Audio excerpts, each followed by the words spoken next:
మంచిర్యాల నియోజకవర్గ ఎమ్మెల్యే కొకిరాల ప్రేమ్ సాగర్ రావుకి మంత్రి పదవి ఇవ్వాలని ప్రజలు కోరుకుంటున్నారన్నారు. తాను పదవిలో లేని సమయంలో కూడా ట్రస్ట్ ద్వారా ప్రజలకు సహాయం చేసిన వ్యక్తి.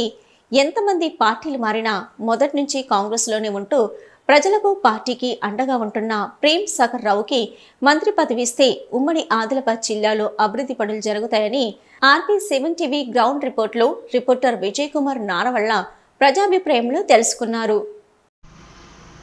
కొకిరాల ప్రేమ్ సాగర్ గారు ప్రస్తుతము మంచిర్యాల ఎమ్మెల్యే.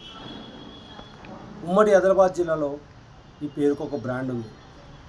ఎందుకంటే ఈరోజు చూస్తున్నాం, రాజకీయాల్లో ఒక పార్టీలో గెలిచి ఒక పార్టీలోకి వెళ్ళడం అంటే ఒక చొక్కా మార్చేంత ఈజీగా రాజకీయ నాయకులు పార్టీలు మారుతూ ఉన్నారు.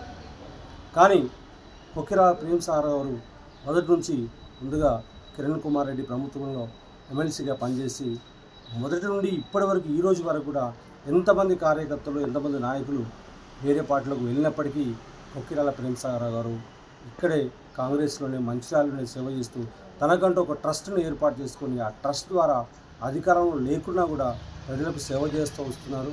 ఆ సేవ కారణంగానే గతంలో జరిగిన ఎన్నికల లోపల 2023 ఎన్నికల్లో మంచిర్యాల నియోజకవర్గం నుండి అతను ఎమ్మెల్యేగా గెలుపొందారు కాంగ్రెస్ తరఫున. కాబట్టి ఉమ్మడి ఆదిలాబాద్ నుండి మంత్రిగా అయ్యే అవకాశం ఒక కొకిరాల ప్రేమ్ సాగర్ రావు గారికి ఉందని చెప్పేసి ప్రజలు అభిప్రాయపడుతున్నారు. మేము కూడా RP7 టీవీ నుండి గ్రౌండ్ రిపోర్ట్ కూడా తీసుకున్నాం. తప్పకుండా ప్రేమ్ సాగర్ రావుకే ఈ మంత్రి పదవి ఇస్తే బాగుంటుంది. ఎందుకంటే ఇన్ని సంవత్సరాల నుంచి ఏ పార్టీకి మారకుండా మిగతా నాయకుల నుంచి చాలామంది కూడా వేరే పార్టీ నుంచి కాంగ్రెస్ పార్టీలోకి వచ్చిన వాళ్ళు ఎవరో మీరు కూడా తెలుసు. కానీ ప్రజలందరూ కూడా కోరుకునేది ప్రేమ్ సాగర్ రావు గారు ఇంకా మంత్రి అయితే మంత్రి పదవి తనకు కనుక ఇచ్చినట్లయితే మంచిర్యాల జిల్లా అట్లాగే ఉమ్మడి ఆదిలాబాద్ జిల్లాని డెవలప్ చేసి చెప్పేసి ప్రజలు అనుకుంటా ఉన్నారు. Ground reporter Mancherial RP7 Vijay Kumar normal. Thank you.